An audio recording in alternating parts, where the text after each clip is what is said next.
লেখিকা অনন্যা করণের ছন্দপতন।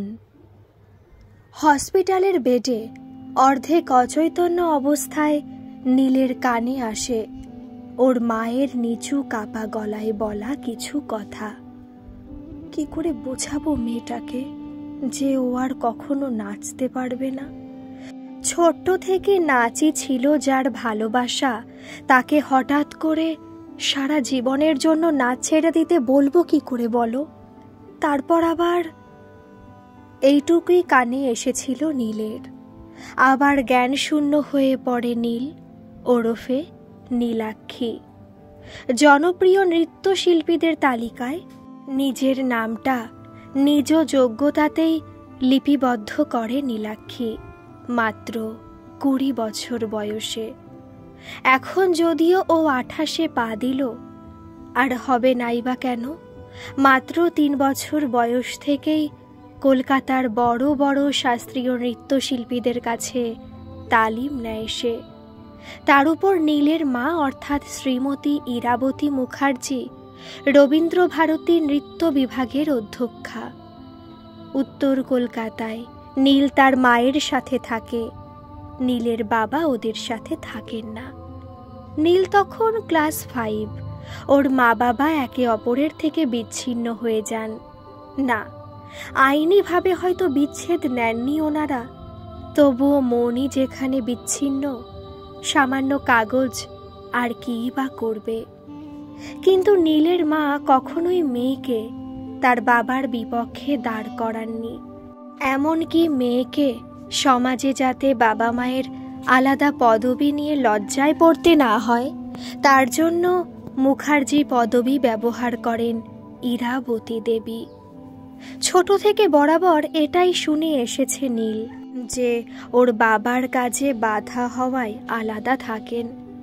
বড় হয়ে আসল ব্যাপারটা বুঝলেও কখনো অভিযোগ করেনি নীল, কারণ ওর মা বাবা বিচ্ছিন্ন থাকলেও নীল দুজনেরই চোখের মণি।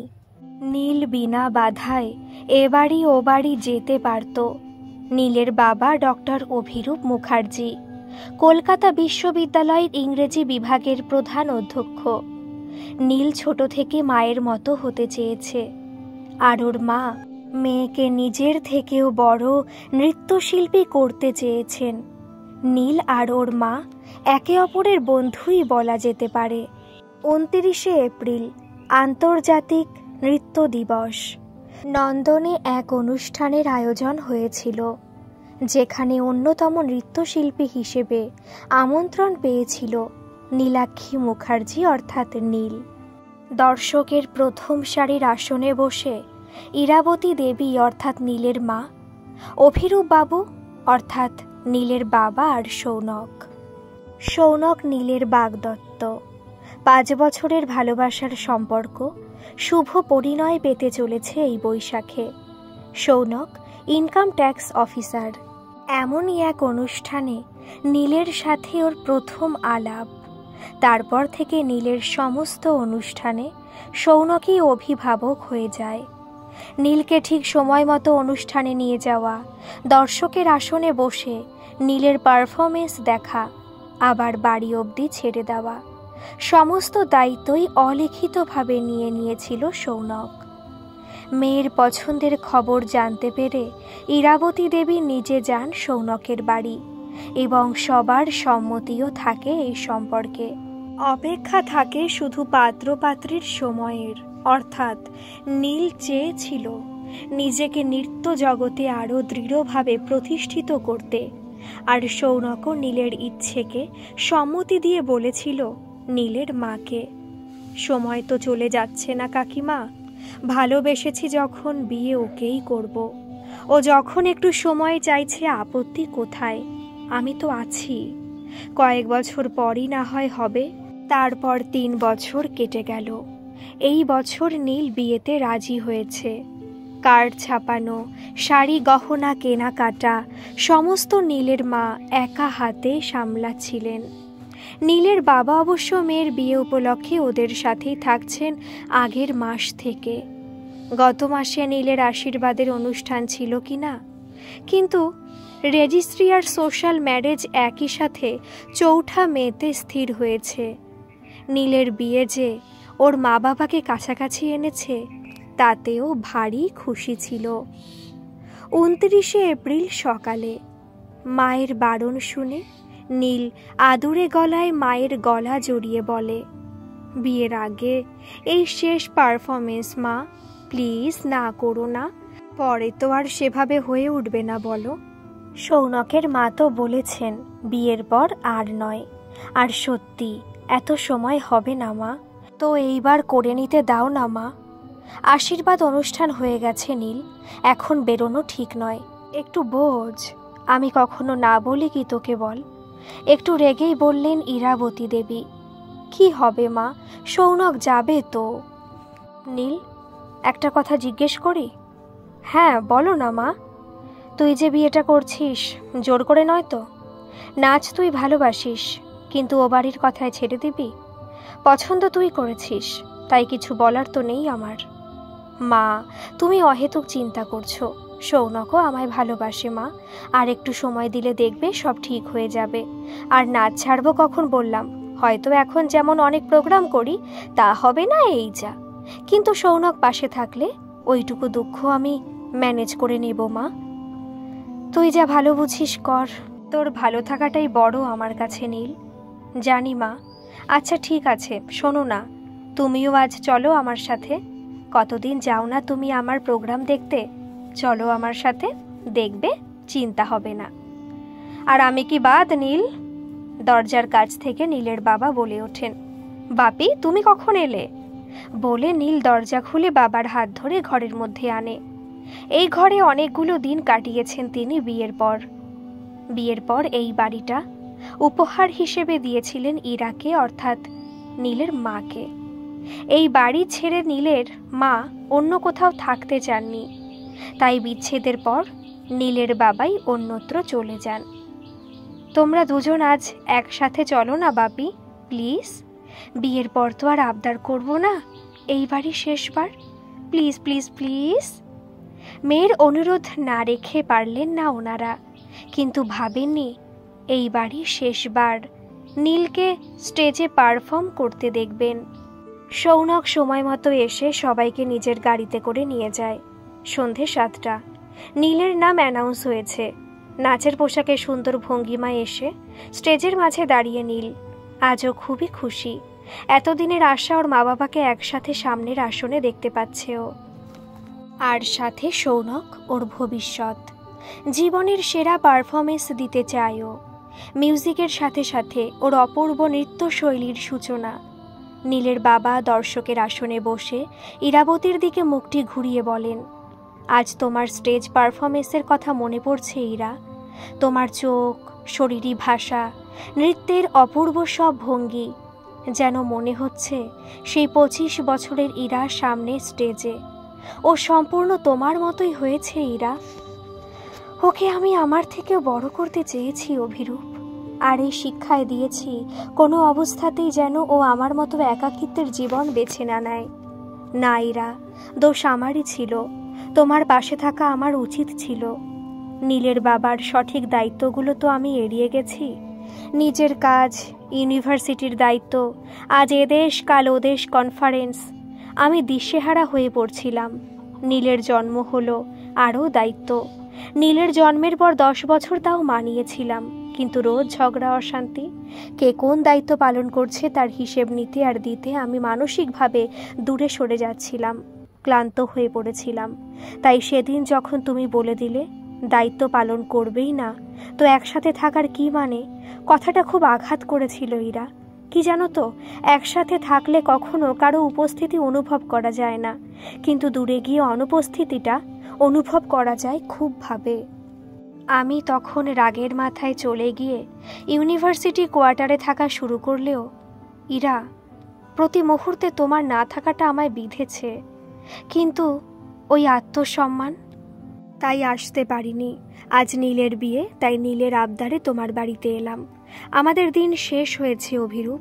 নীলের জীবনে যেন আমাদের মতো বিচ্ছিন্ন হওয়ার মানসিকতা কখনো না জন্মায়, এই প্রার্থনা করি।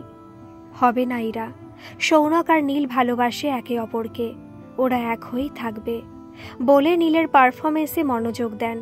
কিন্তু হঠাৎ যেন মনে হচ্ছে নীলের ছন্দ পতন ঘটছে, হাতে জোর নেই, কেমন যেন স্বতঃস্ফূর্ততা হারিয়ে গেছে নাচের মধ্যে। আর তার কিছুক্ষণ পরেই সেই দুর্ঘটনা, নীল স্টেজে জ্ঞান হারিয়ে ফেলে। দর্শকের আসনে থাকা সবাই অবাক, অনুষ্ঠান আয়োজক কর্মীরা ছুটে আসে, সাথে নীলের বাবা মা আর সৌনক। সঙ্গে সঙ্গে আরজিকর হসপিটালে নিয়ে যাওয়া হয় নীলকে। ওখানে নীলের মামা একজন কার্ডিওলজিস্ট, ওনার রেফারেন্সেই ভালো ডক্টর দেখানো হয়। নার্ভ প্রবলেম, বড় নিউরোলজিস্টও আসেন, কিন্তু নীলের জ্ঞান কখনো আসছে আবার চলে যাচ্ছে। পায়ের নার্ভগুলো হঠাৎই সেন্স হারিয়ে ফেলছে, পায়ের সাথে মস্তিষ্কের স্নায়ুগুলোর যোগ থাকায় জ্ঞান হারিয়ে ফেলছে বারবার। প্রায় 1 মাস হসপিটালের বেডে ডাক্তারদের তত্ত্বাবধানে রাখা হয় নীলকে। নীলের মা সারাদিনই হসপিটাল রুমে নীলের দিকে একদৃষ্টে তাকিয়ে বসে থাকেন, কখন মেয়ের সাথে কথা বলতে পারবেন। আর চোখে অবিরাম অশ্রু রাশি। নীলের বাবা বাইরের সমস্ত দায় হসপিটালের চার্জ থেকে নীলের মাকে সময়ে সময়ে খাওয়াতে নিয়ে যাওয়া সব সামলেছেন।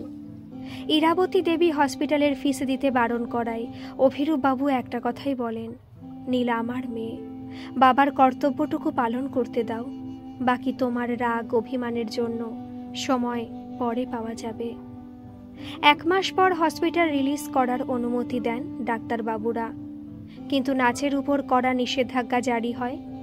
পায়ের নার্ভগুলো এখনো ঠিক করে কাজ করছে না, সারতে কয়েক মাসও লাগতে পারে, কয়েক বছরও লাগতে পারে, আবার কখনো নাও সারতে পারে, এমনই জানান ডাক্তাররা।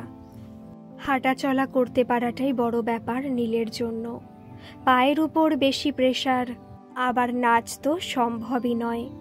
মেয়ে কথা বলছে, খাওয়া দাওয়া করতে পারছে, এতেই খুশি নীলের মা বাবা। না, আর আলাদা নয়, নীলের মা বাবা একসাথে মেয়ের পাশে দাঁড়িয়েছেন। নীল এতদিন যা চেয়ে এসেছে, ওর এই অসহায়তা তা করতে পেরেছে।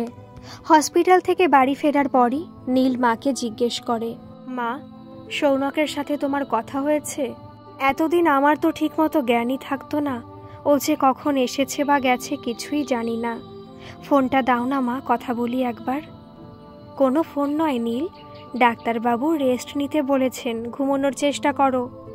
ঘুমোবো তো মা, সারাদিন আর কী বা করবো বলো, দাও না মা প্লিজ। না, এখন নয়, চুপটি করে শুয়ে থাকো, আমি স্যুপ বানিয়ে আনি তোমার জন্য, বলে চলে যান নীলের মা। সৌনককে অনেক দিন দেখেনি, খুব দেখতে ইচ্ছে করছে ওকে। আগে রোজ ওর অফিস থেকে ফেরার পথে দেখা করতাম, 1 মাস ওর স্পর্শটাও যেন হারিয়ে গেছে। একটা ফোন যদি পেতাম। আমার ফোনটা কোথায় রেখেছে কে জানে?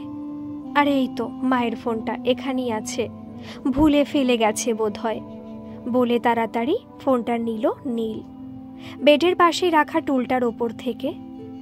তারপর তাড়াতাড়ি ডায়ালও করলো নংটা সেভ করাই ছিল ফোনে। মনে একরাশ কথা জমে, মনে মনে ঠিক করলো নীল আজই সৌনককে আসতে বলবে বাড়িতে। অনেক দিন দেখেনি ওকে। ওর গলার স্বরটা শোনার জন্য নীল আকুল হয়ে উঠেছে, আর অপেক্ষা সহ্য হচ্ছে না নীলের। Pick up the phone duffer, ring তো হচ্ছে কিন্তু ফোন তুলছে না কেন? ওফ, ইস, 1 মাস হসপিটালে থেকে মাথাটাই গেছে আমার। ওর তো অফিস বেরোনোর টাইম, নিশ্চয়ই স্নানে গেছে, এসে কল ব্যাক করবে, থাক। নীল আপন মনে পাশে রাখা বই পড়তে পড়তে হারিয়ে গেল সৌনকের চিন্তায়। হাতে বইয়ের পাতা খোলা, চোখ অন্যত্র কাউকে খুঁজছে। হঠাৎ বেজে উঠল ফোনটা। নীল চোখ সরিয়ে ফোনে দেখল সৌনক কলিং। সেই আগের মতো যেমন ওর ফোনটা বেজে উঠত এই নামে। কখনো অভিমানে ফোনটা রিসিভ করত, কখনো বা আদরে। আজ কোন আবেগে ধরবে ফোনটা? না, কোনো অভিমান নয়, ওর গলার আওয়াজটা শুনে নিজেকে শান্ত করব।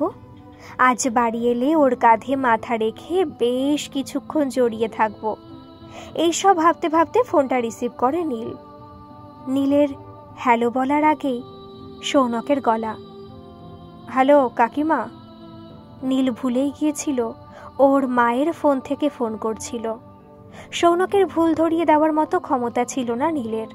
দীর্ঘ 1 মাস পর সৌনকের গলার স্বরে দুর্বল হয়ে পড়ে ও। নীলের বলতে নয়, শুধু শুনতে ইচ্ছে করছে। ওপাশ থেকে সৌনক বলে ওঠে, দেখুন কাকিমা, জানি আপনাদের খারাপ লাগছে, কিন্তু এই বিয়েটা করা আর সম্ভব নয়। আমার বাড়িতে কেউ রাজি হচ্ছে না। নীলের জন্য যদি কোনো হেল্প লাগে বলবেন, সে তো আমি আগেও জানিয়েছি আপনাকে, কিন্তু আমি কি করব বলুন? ডাক্তাররাই ঠিক করে বলতে পারছেন না ও সম্পূর্ণ সুস্থ হবে কি না। বিয়ের পর তো মানুষের একটা স্বপ্ন থাকে, কিন্তু নীলের জন্য সেই স্বপ্নগুলো সব নষ্ট হয়ে যাবে। আর এ বাড়িতে ওকে কেয়ার করার জন্য কেই বা আছে? মা তো অসুস্থই থাকেন। আমার অফিসের চাপ, I am sorry to say, এটা পসিবল নয়। আর কিছু বলবেন? আমায় বেরোতে হবে অফিস। নীলের কান নিজের শোনা কথাগুলো বিশ্বাস করতে পারছে না। মুখ স্তব্ধ, চোখে জল ভরে আসছে। শুধু পা নয়, এই মুহূর্তে ওর গোটা শরীর অসাড় হয়ে গেছে। কিছুক্ষণ চুপ থেকে নীল বলে ওঠে, তোমার স্বপ্ন আজ আলাদা সৌনক? আমাদের স্বপ্ন তবে হারিয়ে গেছে? আচ্ছা সৌনক, বিয়ের পর এমনটা হলে আমায় ছেড়ে চলে যেতে, তাই না? একদিন তুমি আমার ইচ্ছেগুলোর দাম দিতে, আজ নিজের ইচ্ছেটা এভাবে শোনালে। তবে কি জানো সৌনক, আজ তোমার এই অবস্থা হলে আমি ছেড়ে দিতাম না হয়তো। সম্পর্ক ভেঙে কষ্ট আমি মা বাবার কাছে দেখেছি, তাই সম্পর্ক ভাঙায় আমি বিশ্বাসী ছিলাম না। কিন্তু তুমি যখন চাইছো, ভালো থেকো বলে ফোনটা কেটে দেয় নীল। নীলের মা হাতে স্যুপের বাটি নিয়ে, নীল নীল এই নে স্যুপটা এনেছি গরম গরম বানিয়ে, দেখ না গ্যাস শেষ হয়ে গিয়েছিল, চেঞ্জ করে আনতে একটু দেরি হয়ে গেল। নীলের কোনো উত্তর নেই। নীল নীল কি করছিস আমার ফোনটা নিয়ে? মা, তুমি সব জানতে তাই না? কি জানতাম নীল, কাঁদছিস কেন নীল? জিজ্ঞেস করতে করতে নীলের মায়ের চোখেও জল ভরে এসেছে। সৌনক, এমন কি করে হলো মা? বলেই মায়ের কোমর জড়িয়ে কেঁদে ওঠে নীল। কাঁদিস না মা। মেয়ের চোখের জল মুছিয়ে দেন ইরাবতী দেবী, কিন্তু নিজের চোখের জল যে বাদ মানছে না। পাশের রুম থেকে নীলের বাবা কান্নার আওয়াজ শুনে বুঝেই যান নীল সবটা জেনে গেছে। বুকে একরাশ পাথর নিয়ে হাসি মুখে নীলের রুমে এসে বলে, উফ ইরা, কি শুরু করলে বলো তো মা মেয়ে মিলে? এত কাদার কি আছে? মেয়েটাকে একটুও শান্তি দিলে না তো? এর চাইতে ভালো হতো আমার কাছে থাকলে। এত নরম মন হলে চলে নীল? বাপি সৌনক। জানি নীল। নীলের পাশে বসেন। জীবনে ভালোবাসাটাই সব নয়। প্রত্যেকটা মানুষ জন্ম নেয় কিছু উদ্দেশ্যে, তাকে সেটাই পূরণ করতে হবে। আর তোমার জন্ম হয়েছে স্টেজে দাঁড়ানোর জন্য, সেটাই পারতে হবে তোমায়। কিন্তু সেটাও তো সম্ভব নয় বাপি। আমার জীবনের ছন্দ পতন ঘটে গেছে, তার তালে মিলবে না। কোনো মেডিসিন আমায় ভালো করতে পারবে না বাপি। মনোবল আত্মবিশ্বাসের চেয়ে বড় মেডিসিন আর নেই নীল। তোমার মাও যদি আজ থেকে 18 বছর আগে এটাই ভাবতেন ছন্দপতন ঘটেছে, তাহলে আজ তুমি বড় হতে কি করে নীল? আমি আবার স্টেজে দাঁড়াতে পারবো বাপি? নীল চোখের জল মুছতে মুছতে জিজ্ঞেস করে, নিশ্চয়ই দাঁড়াবি মা, আমার কাছে আয়, তোদের সব দায় এখন আমার। বলে বুকে টেনে নিলেন নীলকে। তুমি আর আমাদের ছেড়ে যাবে না তো বাপি? কোথাও যাব না। বাকি জীবনটা তোর আর তোর মায়ের মুখে হাসি দেখেই মরব। নীল আজ সত্যি মনে মনে বিশ্বাস করে ভগবান যা করে মঙ্গলের জন্যই করে। ওর এত বড় অসুখটা না হলে না ও সৌনকে চিনত, আর না ওর মা বাবা একসঙ্গে থাকার সিদ্ধান্ত নিতেন। ঠিক করে হাঁটাচলা করতে নীলের আরও 5 থেকে 6 মাস লেগে যায়। ধীরে ধীরে ও পায়ে বল ফিরে পায়, আবার নতুন করে আস্তে আস্তে শুরু করে নাচ। তার এই নবজীবনে নিজেকে সম্পূর্ণ নাচের জন্যই উৎসর্গ করে নীল। তাই নিজের নাম পরিবর্তন করে সে হয়ে ওঠে আম্রপালি। নিজের পুরনো অস্তিত্ব মুছে নতুন জন্মের আগমনীকে স্বীকার করে নেয়। আম্রপালি ওরফে নীলাক্ষী। মাত্র 6 বছরের মধ্যেই দেশ বিদেশে নামডাক হয় আম্রপালির। এখনও এটাই মনে করে জীবনে সৌনকের মতো কেউ থাকুক বা না থাকুক, ওর জীবনের দায়িত্ব ওর নিজের। সেই জীবনটাই আসল, যেখানে নিজের পরিচয় আছে, নিজের অস্তিত্ব আছে। আর ওর মা বাবার পুনর্মিলনটা যেন ওর জীবনের একটা উদ্দেশ্য ছিল, যা আজ সফলতা পেয়েছে, এতেই খুশি নীল। কলকাতায় আম্রপালি ডান্স একাডেমি তৈরি হয়। একাডেমির ছাত্রছাত্রী এখন ওর জীবনের আশা ভরসা, ভালোবাসা। সত্যি কি ওর জীবনের ছন্দপতন ঘটেছে, নাকি এ এক নতুন তালের ছন্দ? প্রত্যেকের জীবনের হয়তো ছন্দটা সমান নয়, পৃথক জীবন, পৃথক ছন্দ। অন্যের ছন্দে তাল মেলাতে গেলেই ঘটে তাই ছন্দপতন। গল্পটি ভালো লাগলে একটা সাবস্ক্রাইব করে দেবেন। কেমন লাগলো অবশ্যই একটা কমেন্ট করেও জানাবেন। ধন্যবাদ।